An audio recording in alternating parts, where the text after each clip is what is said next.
My sister got pregnant by my fiancé, and my family decided to defend her because she was younger. So I got my revenge in the cruelest way possible.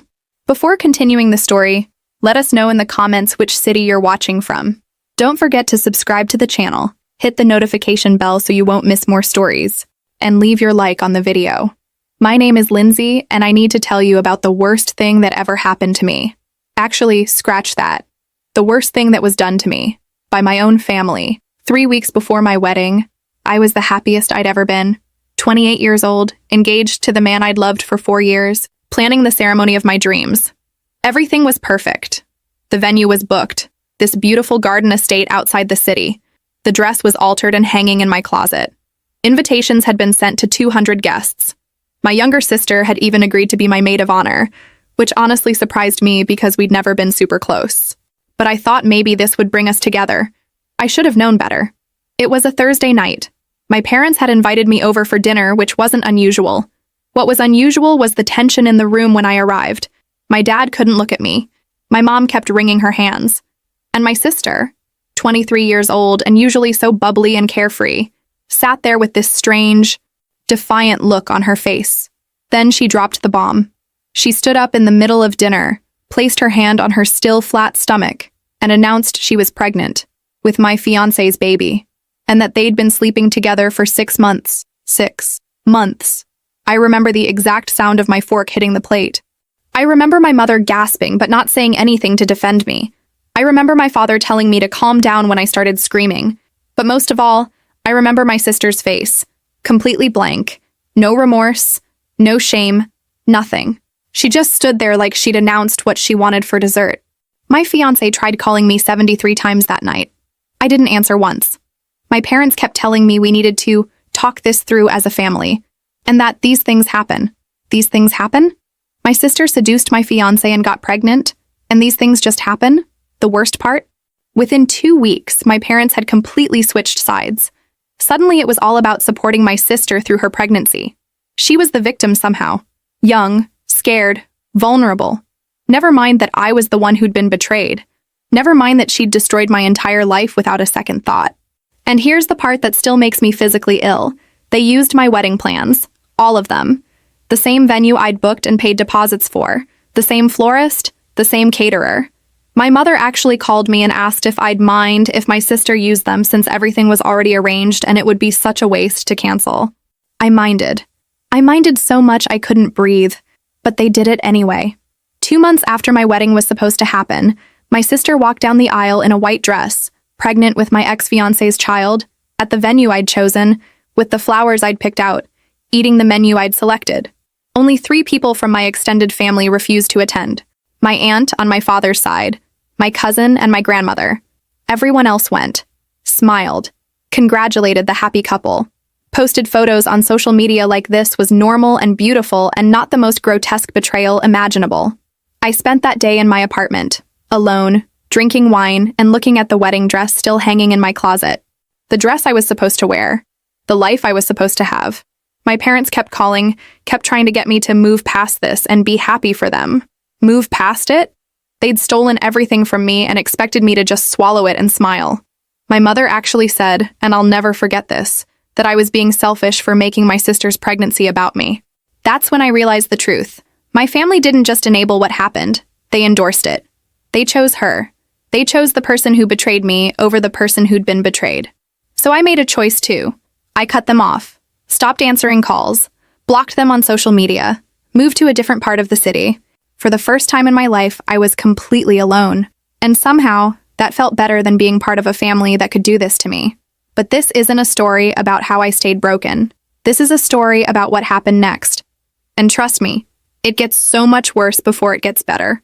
The next 3 years were brutal. I'm not going to sugarcoat it. I spent the first 6 months in therapy twice a week, trying to unpack how my entire family could betray me like that. My therapist kept asking if I wanted to work toward forgiveness. I kept telling her I wanted to work toward not thinking about them every single day. I threw myself into work, got promoted twice, started traveling for business, made new friends who didn't know my history and didn't ask questions when I said I wasn't close with my family. I built a completely new life, brick by brick, and it was exhausting but necessary. Around the 2-year mark, or why, something shifted. I woke up one morning and realized I'd gone an entire week without thinking about my sister or my ex-fiancé. It felt like finally being able to breathe after being underwater. That's when I met him. His name was Owen, and we met at a conference in Seattle. He was there representing his company. He'd started his own consulting firm 5 years earlier and had built it into something impressive. We ended up sitting next to each other at a networking dinner, and he made me laugh. Actually laugh, not that polite social laugh, but the kind that comes from somewhere genuine.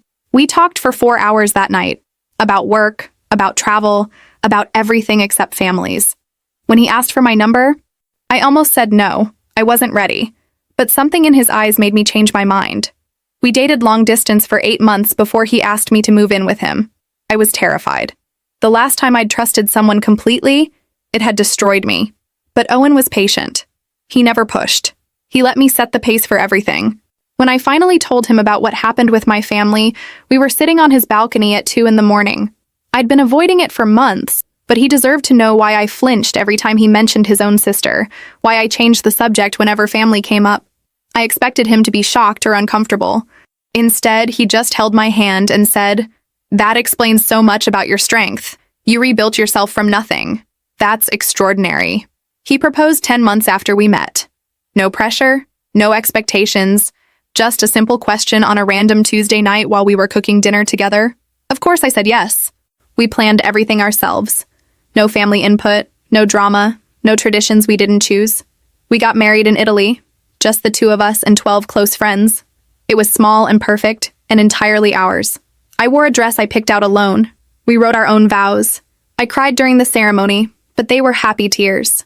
I sent my parents an invitation, not because I wanted them there, but because I wanted them to see that I'd moved on, that I'd built something beautiful without them. They didn't come.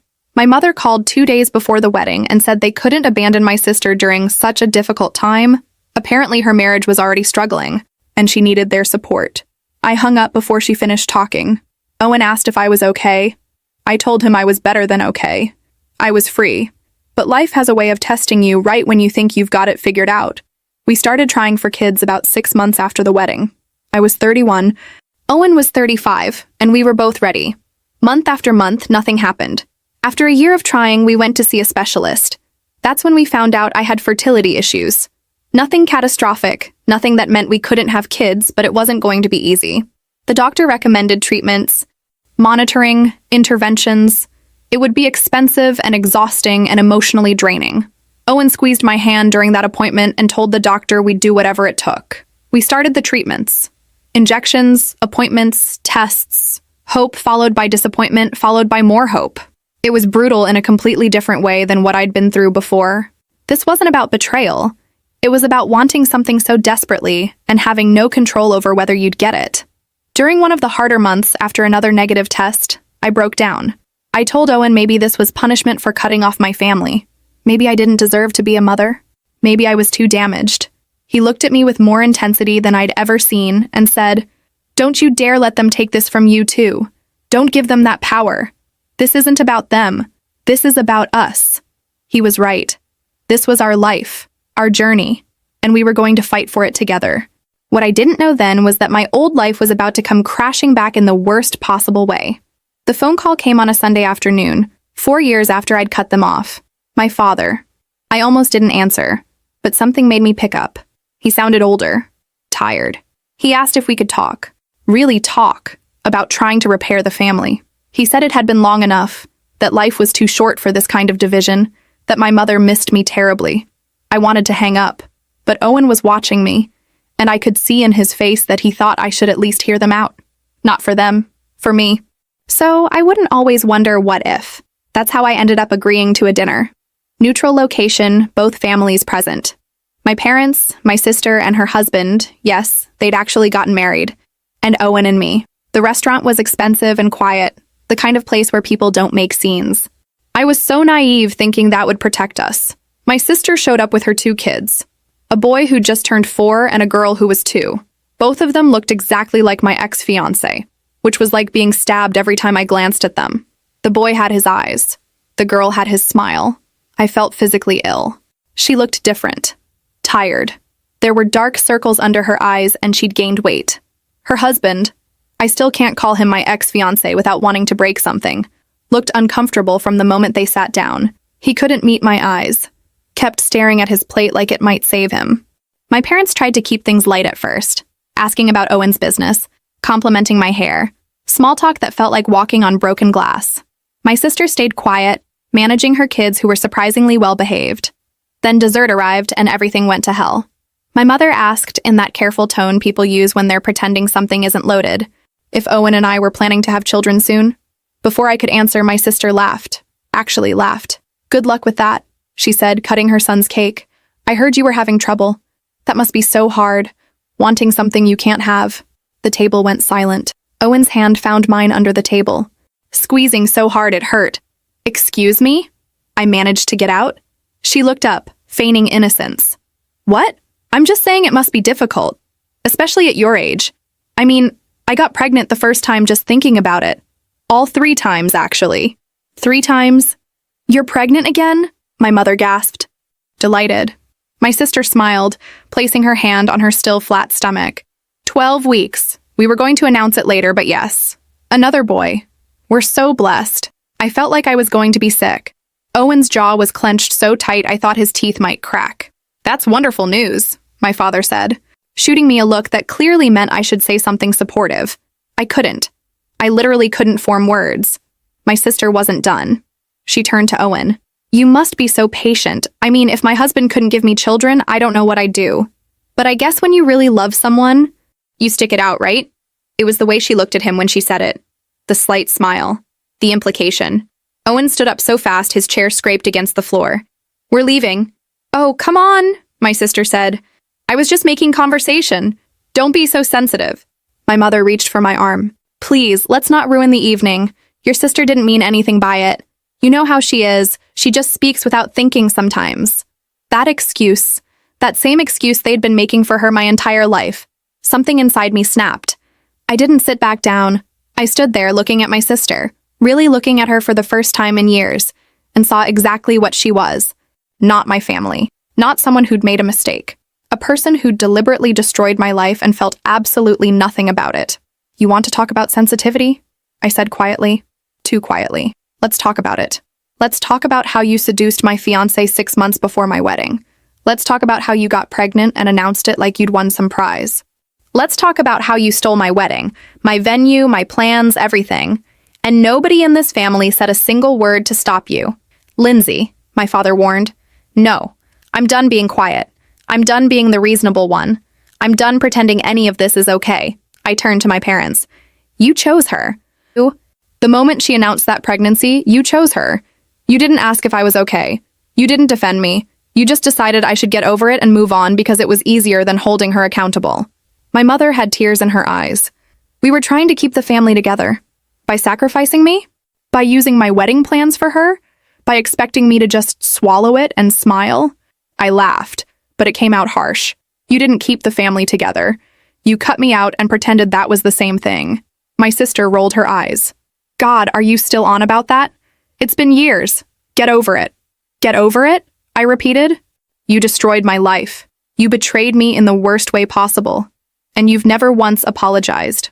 Not once. Because I'm not sorry," she said simply. Her husband tried to grab her arm, but she shook him off. "You want to know the truth? He was never really yours. If he was, he wouldn't have come to me. Men don't cheat unless they're not getting what they need at home." Owen moved to stand next to me, his presence solid and grounding. "We're done here." But my sister wasn't finished. She looked Owen up and down in a way that made my skin crawl. "You know, if you ever get tired of waiting around for damaged goods, you know where to find me. I'm clearly very fertile." The table erupted. My father stood up, my mother gasped. Owen's face went dark with rage. But before anyone else could speak, I laughed. Really laughed, the kind that comes from somewhere bottomless. "You think that was flirting?" I said to my sister. "You think that makes you desirable? You're pathetic. You stole my fiancé because you couldn't stand that I had something you didn't. And now you're sitting here, pregnant with your 3rd child, in a marriage that's clearly falling apart, trying to seduce my husband because you still can't stand that I'm happy." Her husband was staring at her in horror. "Good. Let him see who he'd really married. You want to talk about damaged goods?" I continued. "Look in the mirror. You're 27 years old, stuck with a man who barely looks at you, raising kids in a family that's built on betrayal. Your own son is going to grow up knowing his father cheated on his aunt to be with his mother. That's going to be his origin story. Good luck explaining that. That's enough, my father said. But his voice had no force behind it. I turned to him. You're right. It is enough. I'm done. I came here tonight because you asked me to. Because some small part of me hoped you'd finally take responsibility for what you enabled. But nothing's changed. She's still the same manipulative person she was 4 years ago, and you're still making excuses for her. I looked at her husband, that man I'd once thought I'd spend my life with. He was staring at his plate, red-faced and silent. And you don't even have the courage to speak. You've been sitting there all night like a scolded child, not defending your wife, not defending yourself, not doing anything. You're exactly the coward I always suspected you were. He opened his mouth, maybe to apologize, maybe to defend himself. I held up my hand. Save it. Whatever you were going to say, I don't care. You're irrelevant. You were irrelevant the moment I left that apartment 4 years ago. You're just a bad memory, and you don't get to be anything more than that. I grabbed my purse. Owen was already standing, ready to leave with me. This family is dead to me, I said, looking at each of them in turn. Not because of the betrayal. I could have eventually forgiven that. But because none of you thought I deserved better. None of you stood up for me. And even now, even tonight, you're still choosing her. My mother was crying. Please don't do this. I'm not doing anything. You did this years ago. I'm just finally accepting it. We walked out of that restaurant and I didn't look back. Owen drove us home in silence. When we got to our apartment, I broke down. Not because I was sad, because I was free. Finally, completely free. But freedom, I'd learn, comes with its own complicated price. 2 weeks after that disaster of a dinner, I was still processing everything. Owen kept telling me I'd done the right thing, that standing up for myself was healthy, that cutting them off permanently was justified. But late at night, when I couldn't sleep, I'd replay the whole evening and feel this toxic mixture of vindication and rage. I needed to talk about it.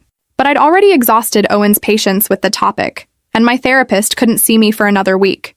So I did what thousands of people do when they need to vent. I went online.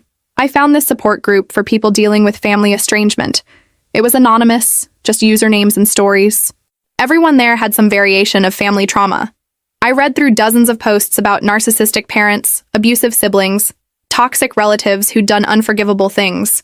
It was oddly comforting, knowing I wasn't alone. So I posted. I wrote out the entire story. The betrayal, the wedding, the 4 years of silence, the dinner, everything. I was careful.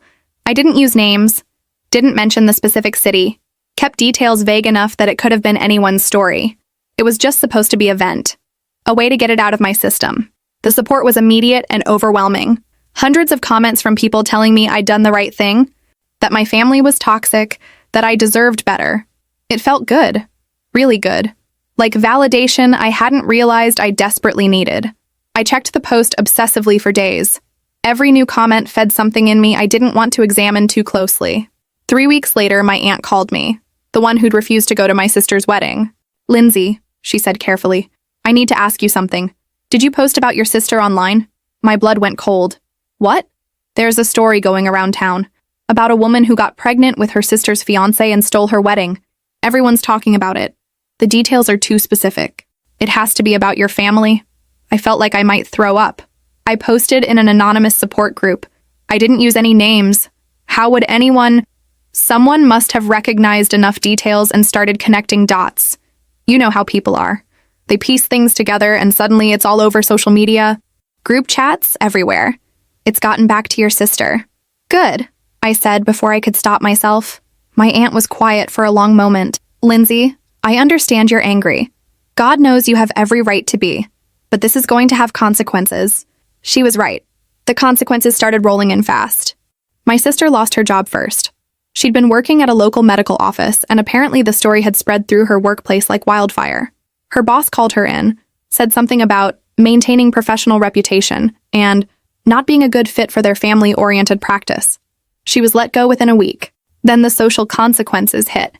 People started recognizing her at the grocery store, at her kids' school, around town. She'd gone from anonymous to notorious. Her husband's family stopped speaking to them. Some of their couple friends suddenly got very busy whenever they tried to make plans. I heard all of this through my aunt, who heard it through the family grapevine, and I listened. I listened to every detail with this dark satisfaction that scared me. They're talking about moving, my aunt told me during one call. Your sister can't show her face anywhere without people whispering. Someone actually approached her at the pharmacy and told her she should be ashamed of herself. I should have felt bad. I should have felt guilty that my anonymous post had spiraled into public humiliation, but I didn't. Not really. She is ashamed of herself, I said. She should be. Lindsay. No, don't. She destroyed my life and felt nothing. Now people know what kind of person she is. That's not my fault. That's just truth catching up. But even as I said it, something felt off, wrong. I'd wanted her to face consequences, yes. But watching it happen, hearing about her losing everything, seeing her life fall apart the way mine had, it didn't feel as good as I thought it would. Owen found me one night scrolling through social media, looking for mentions of the story, searching my sister's name to see what people were saying about her. "What are you doing?" he asked gently. "Just looking." "You've been looking for hours." He sat down next to me. "This isn't healthy." "She's losing everything," I said, still staring at the screen. "Her job, her friends, her reputation, everything. And how does that make you feel?" I didn't answer. Because the truth was complicated. I felt satisfied. I felt vindicated. But I also felt something darker, something that made me uncomfortable with myself. I felt powerful in a way that didn't sit right. "I didn't name her," I said finally. "I didn't do this to her. This is just consequences of her own actions." Owen took the phone from my hands. "Maybe. But you're spending every free moment watching those consequences unfold. That's not moving on. That's obsession." He was right. I knew he was right. But I couldn't stop. My sister tried to sue me. That's how desperate things got for her.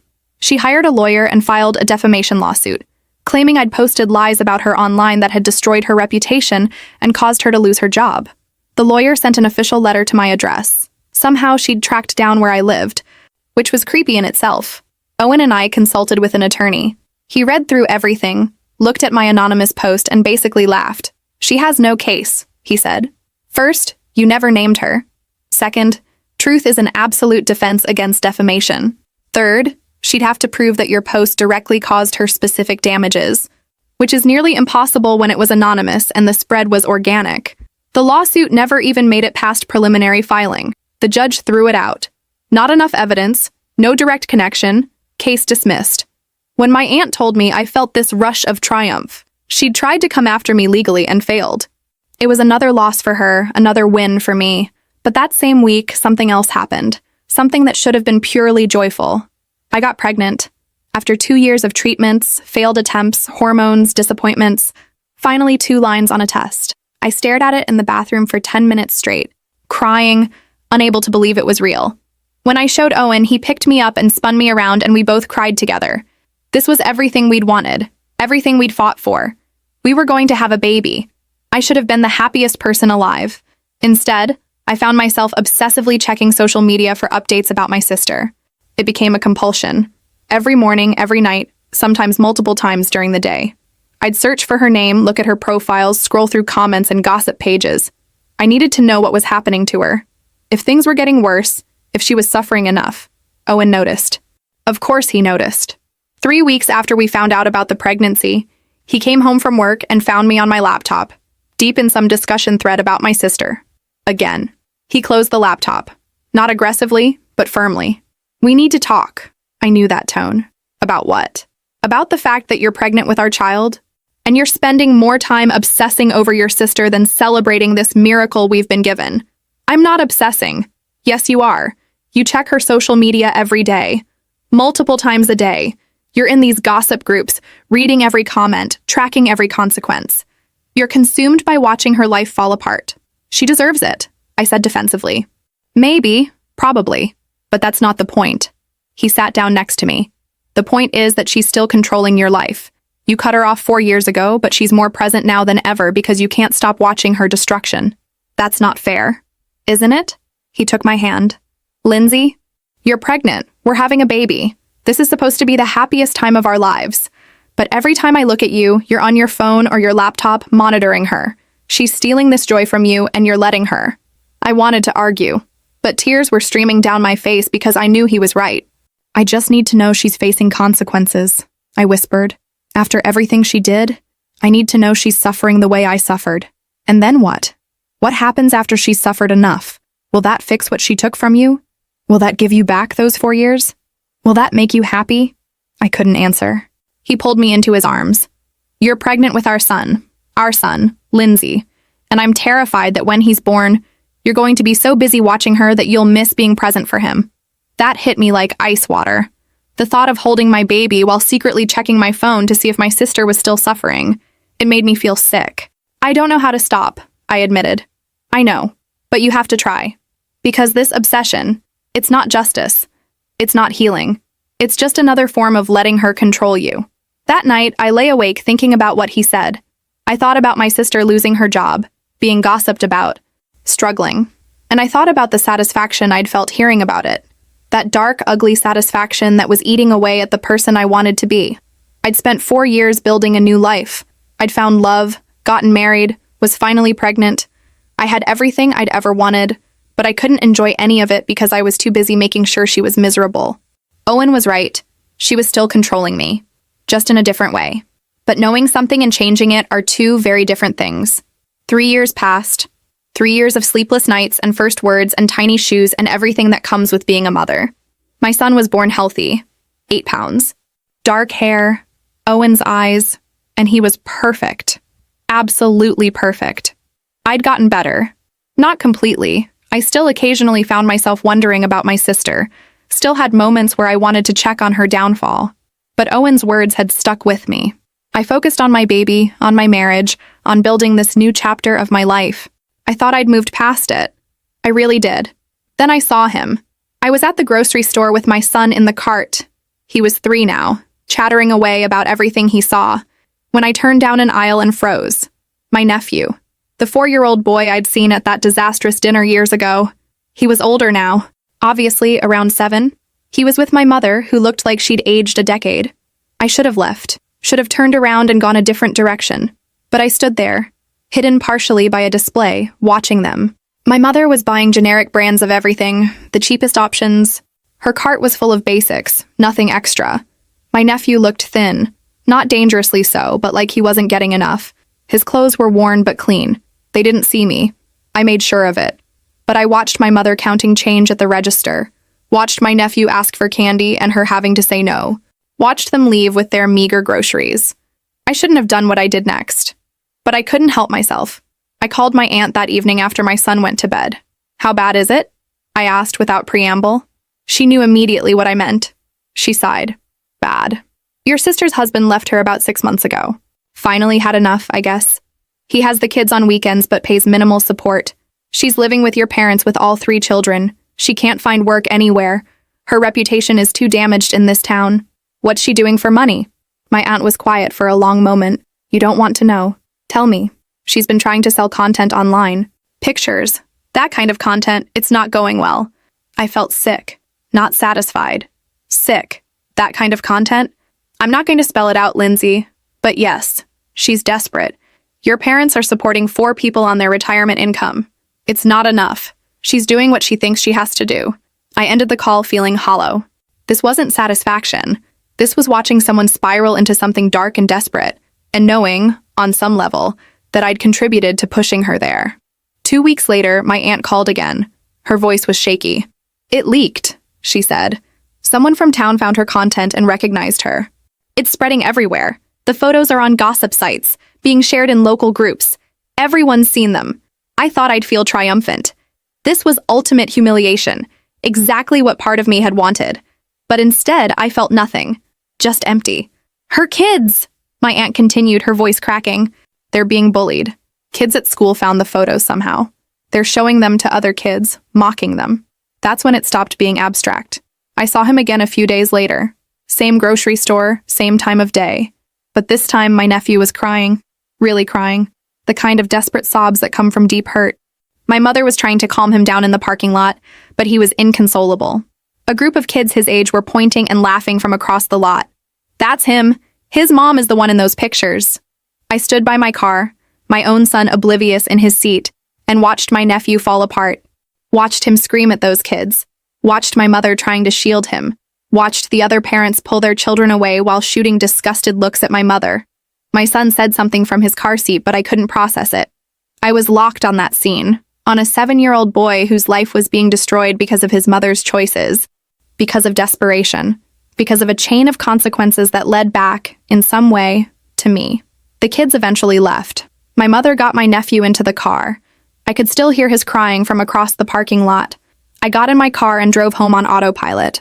When Owen came home that evening, I told him what I'd seen. "That child did nothing wrong," I said, my voice shaking. "He's 7 years old and his classmates have seen explicit photos of his mother. He's going to carry that for the rest of his life. That's not your fault," Owen said carefully. "Isn't it? I posted that story. I set this in motion. She made her choices.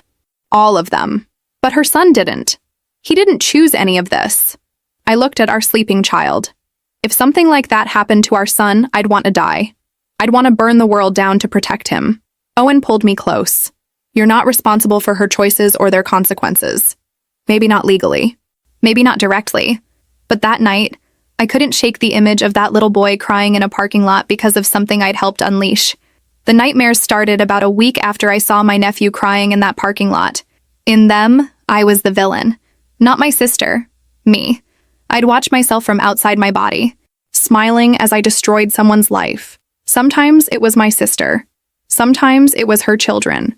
Sometimes it was strangers whose faces morphed into people I loved. I'd wake up gasping, covered in sweat, unable to shake the feeling that the dream version of me was more honest than the waking one.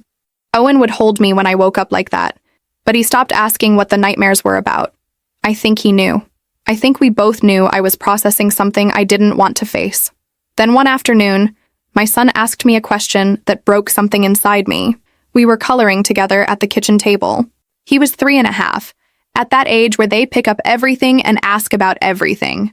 He'd been unusually quiet, concentrating on staying inside the lines of his drawing. "Mommy," he said without looking up, "what's an ant?" My hand froze mid-stroke. "What?" "An ant. Grandma said something about an ant when we were at her house last week. She was talking to Grandpa." "What is it?" "My mother-in-law. She must have been discussing something with Owen's father." My son had overheard. "It's your mom or dad's sister," I said carefully. "Do I have one?" I should have told him the truth. I should have said yes, that he had an aunt he'd never met, that it was complicated, that maybe someday I'd explain. But I didn't. "No," I said. "You don't have an aunt." He nodded, accepting this completely, and went back to coloring. But I sat there feeling like the worst person alive. I'd just lied to my child, lied about something fundamental about our family. And the worst part was how easily the lie had come out. That night, after my son was asleep, I broke down. Owen found me crying in the bathroom. "I told him I don't have a sister," I said. "He asked about aunts and I lied to him. I looked my son in the face and lied." Owen was quiet for a long moment. Then he said something I'll never forget. "You're becoming what you hate." I looked up at him, shocked. "I've watched you for 3 years," he continued, his voice gentle but firm. "I've watched you monitor her destruction, feel satisfaction at her suffering, convince yourself it's all justified because of what she did to you. And now you're lying to our son to maintain this narrative where she doesn't exist. You're not healing, Lindsay. You're becoming bitter. You're becoming just as toxic as she was. That's not fair. Isn't it? She hurt you, yes, terribly. But you've spent years hurting her back, even if it was indirect. And now that pain is starting to affect our son. When does it stop? When does the revenge end and the healing begin?" I wanted to argue. But everything he said was true, and we both knew it. "I don't know how to let it go," I whispered. "I know, but you have to try. Because if you don't, you're going to pass this hatred down to our son. He's going to grow up learning that family betrayal is unforgivable, that revenge is justified, that lying is acceptable if it protects the narrative you want to maintain." Before I could respond, my phone rang. Late. Too late for a normal call. I almost didn't answer, but something made me pick up. It was my father. "Lindsay," he said, and his voice was wrecked. "It's your mother. She's been diagnosed with cancer, pancreatic, stage 4. The world tilted. "What?"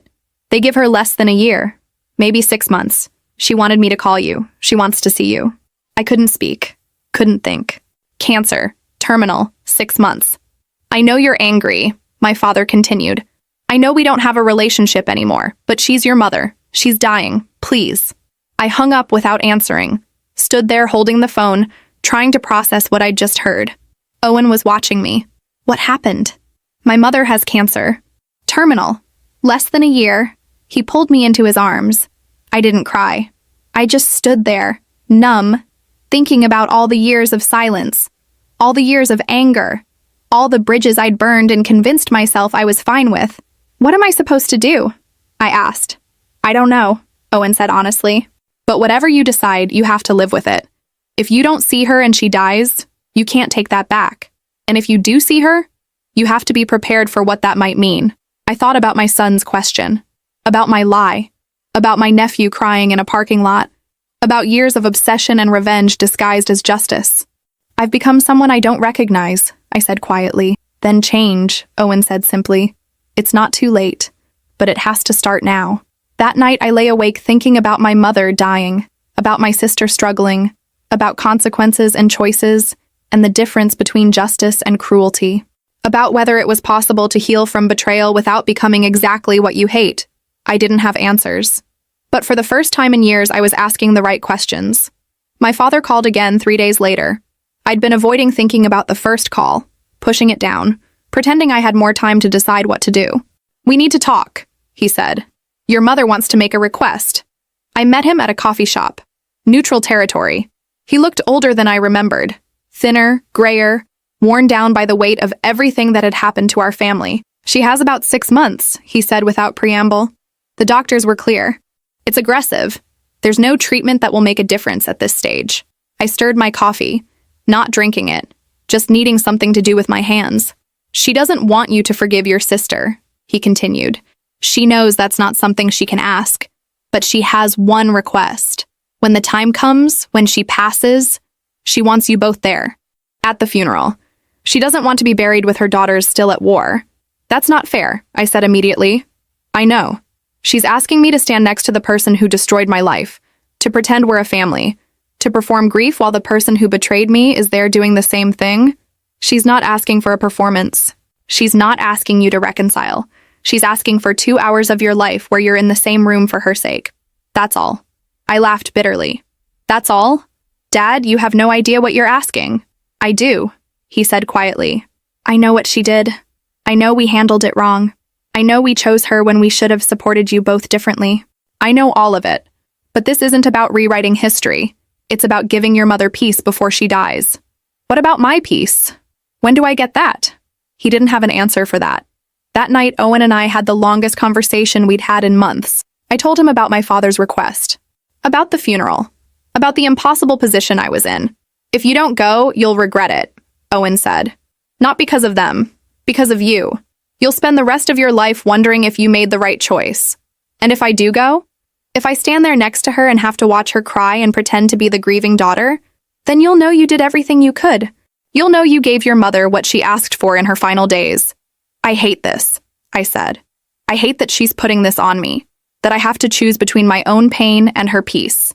I know, but that's the choice, and only you can make it." The next day, I did something I should have done years ago. I made an appointment with a therapist, not the one I'd seen after the initial betrayal. A new one, someone who could help me process this fresh hell. Her office was calm. Neutral colors, soft lighting, a box of tissues strategically placed. I told her everything: the betrayal, the wedding, the years of silence, the dinner, the post that leaked, my sister's downfall, my nephew crying, the nightmares, the lie to my son, and now this impossible request. She listened without judgment, taking occasional notes. "What do you want?" she asked when I finished. "I don't know." "That's not true.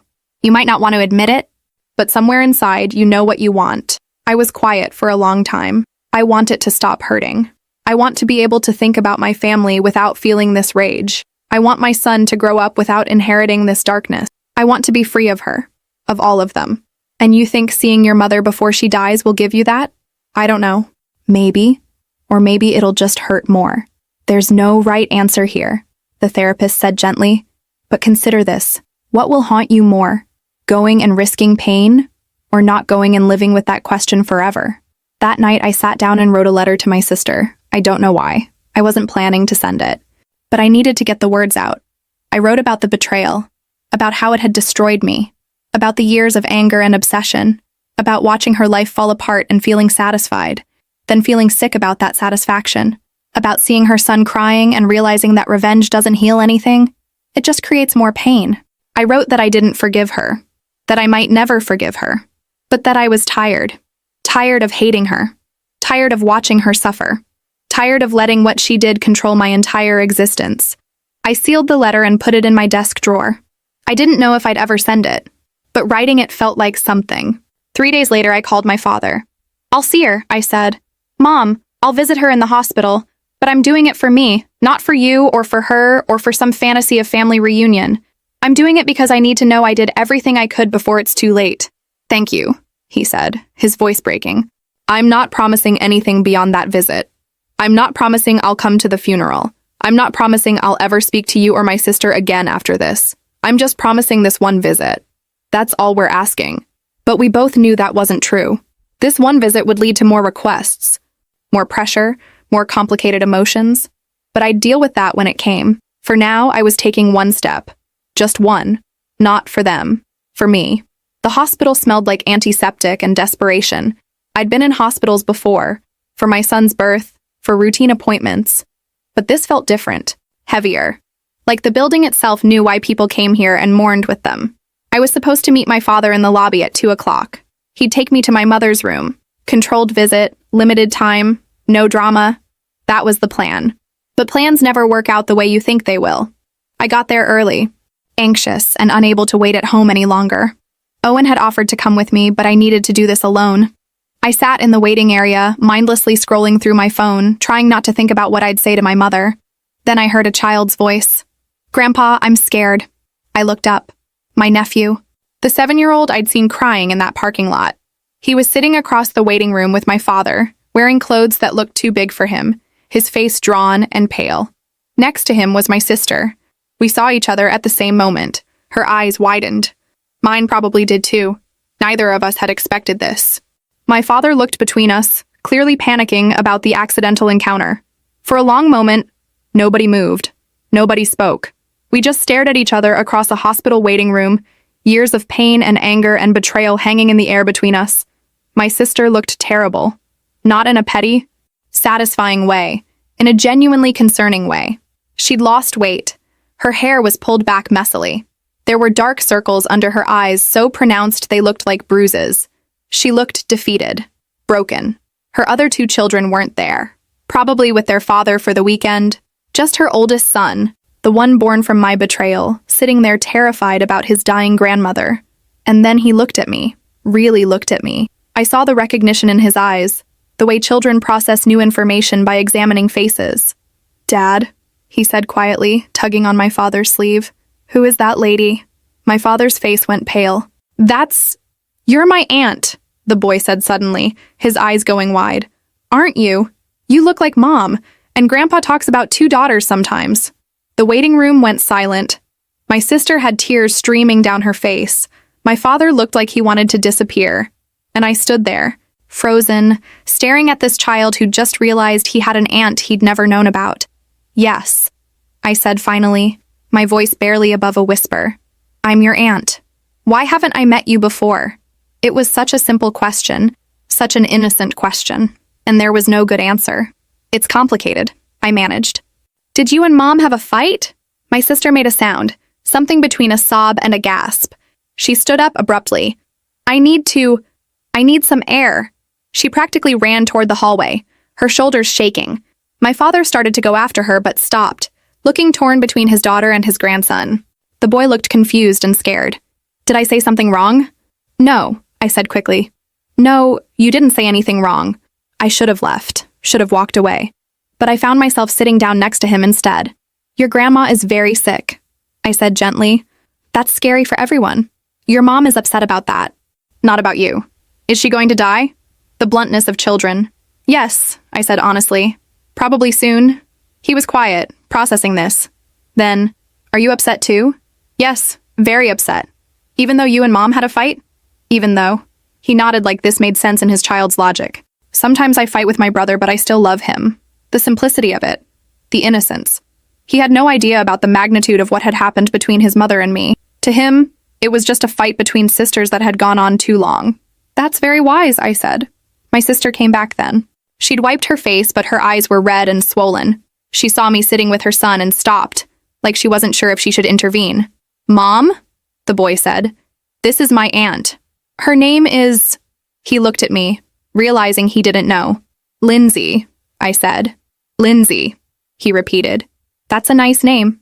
My sister and I locked eyes. For the first time in 7 years, we really looked at each other, not with anger, not with hatred, just with the weight of everything we'd done to each other, everything we'd lost, everything we'd destroyed. She looked like she wanted to say something. I probably did too, but neither of us spoke. My father cleared his throat. "Your mother is asking for you, both of you." Both. Of course. This had been the plan all along, hadn't it? Get us both here, force us into the same space. My sister picked up her purse. "Come on," she said to her son, then to me. "You go first, I'll wait." "No," I heard myself say. "We'll go together." It wasn't forgiveness. It wasn't reconciliation. It was just exhaustion. Exhaustion with the fighting, with the hatred, with carrying this weight. We walked down that hospital corridor side by side, not speaking, not looking at each other, but together. And behind us, my nephew held my father's hand and asked if Grandma would want to know he'd met his aunt today. I didn't have an answer for that. I didn't have answers for anything anymore. My mother died 2 months later. Peacefully, they said, though I'm not sure what peaceful means when you're dying of cancer. I'd visited her 3 more times in those 2 months. We'd talked about small things. My son, the weather, memories from when I was young. We never talked about the betrayal. We never talked about my sister. We just existed in the same space, and maybe that was enough. The funeral was exactly what you'd expect. A church service, a eulogy my father delivered that made everyone cry. Hymns, flowers, people I hadn't seen in years offering condolences and carefully not mentioning the family drama they definitely knew about. My sister sat on the opposite side of the church with her 3 children. We'd made eye contact once when I arrived. She'd nodded. I'd nodded back. That was it. Owen stayed close to me throughout the service, one hand always on my back or holding mine. My son was too young to really understand what was happening, but he was quiet and well-behaved, sensing the weight of the occasion.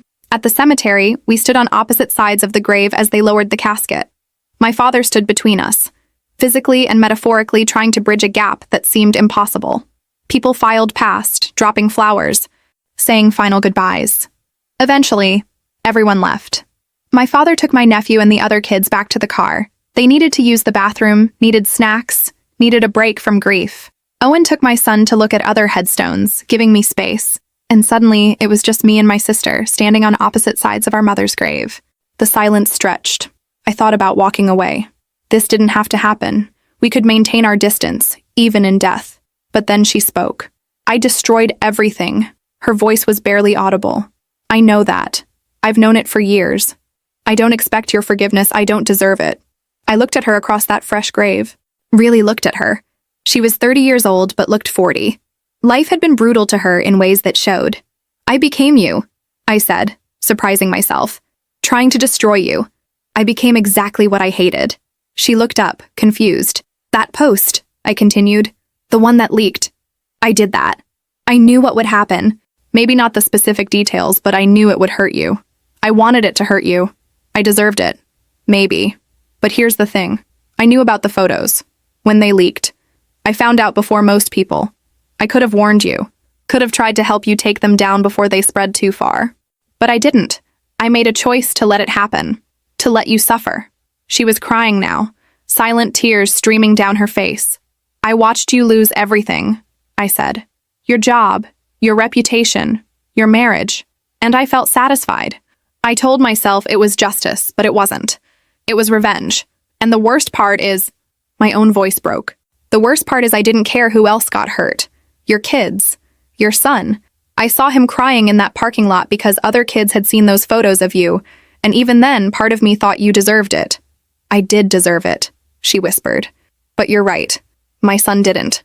None of my kids deserved to suffer because of my mistakes." We stood there, both crying now, on opposite sides of our mother's grave. "I can't forgive you," I said. "Not yet. Maybe not ever. What you did, it changed me. It broke something in me that I don't know if I can fix. I know, but I can't keep doing this. This hatred, this obsession with your destruction, it's poisoning me. It's affecting my marriage, my son, my entire life. I've become someone I don't recognize. Someone cruel. She wiped her face. I'm sorry. I've been sorry for years, but I didn't know how to say it. Didn't think I had the right to say it. I destroyed your life because I was jealous and selfish and stupid. And I've spent every day since then paying for it. Your kids shouldn't have to pay for it too. No, they shouldn't, but they are. My oldest knows the story now. Kids at school made sure of that. He knows his father was engaged to you. He knows I'm the reason you don't talk to us. He's 7 years old and he carries that shame.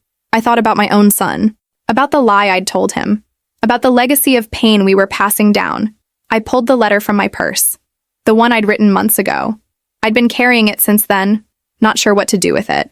This is for you, I said, walking around the grave to hand it to her. I don't know if it'll help.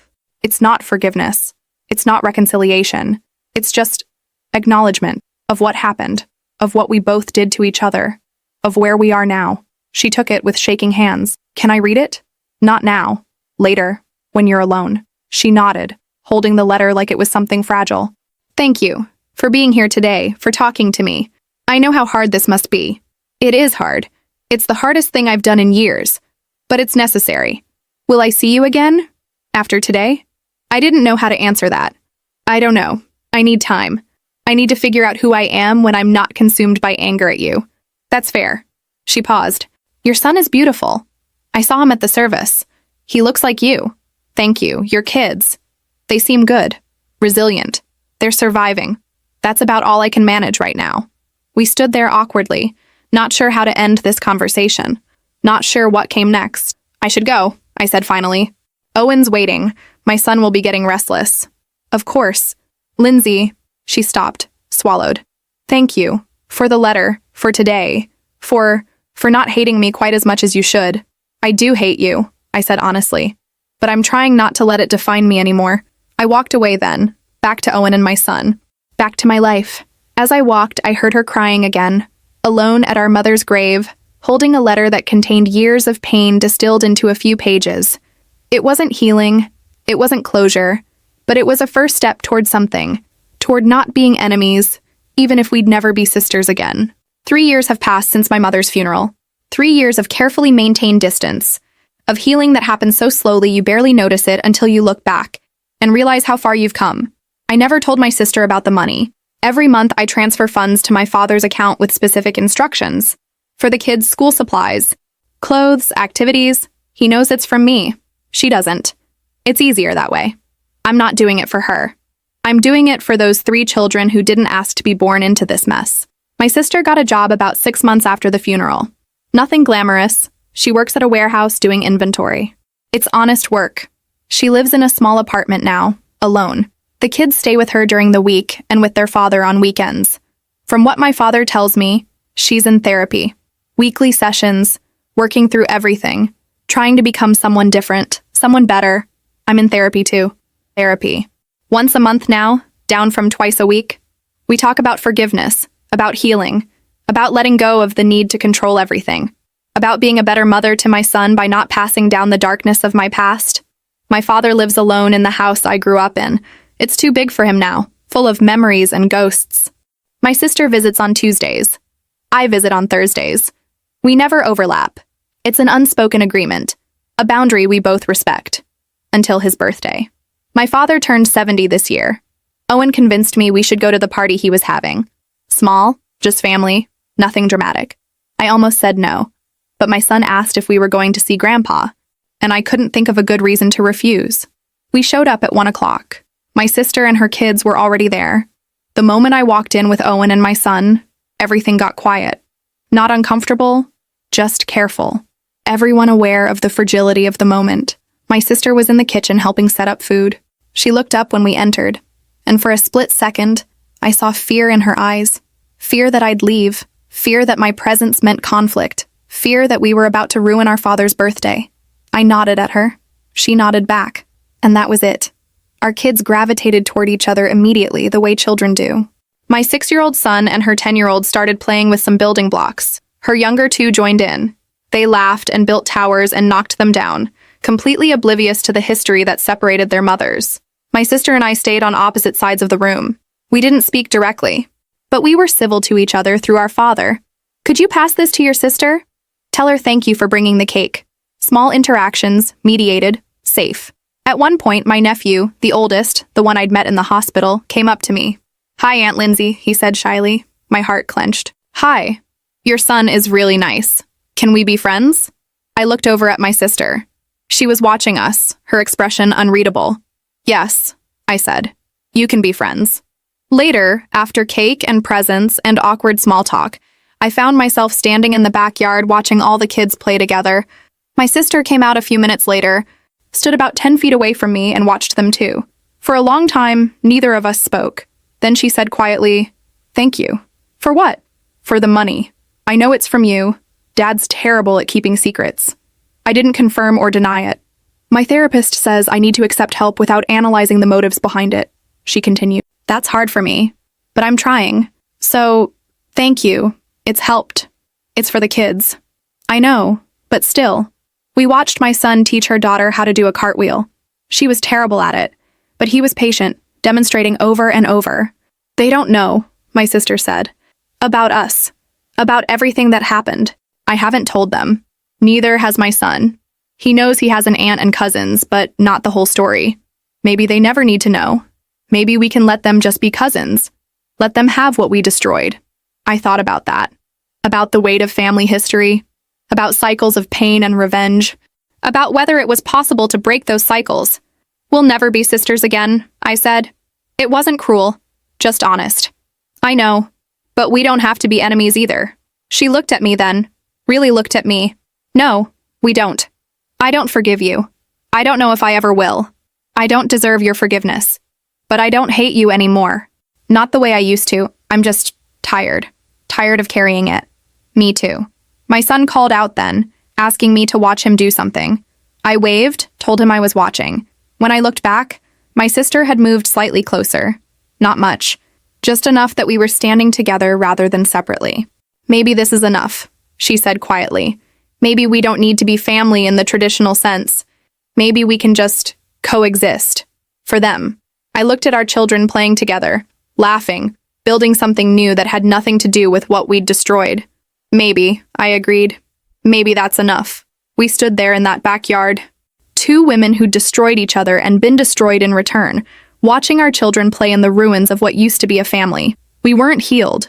We weren't reconciled. We weren't sisters. But we'd stopped being enemies.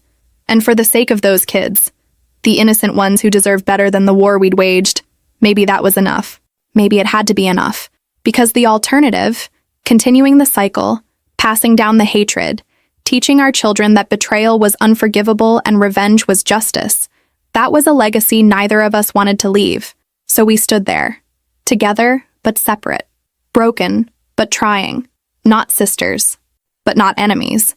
And somewhere in that complicated middle ground, maybe there was something like peace.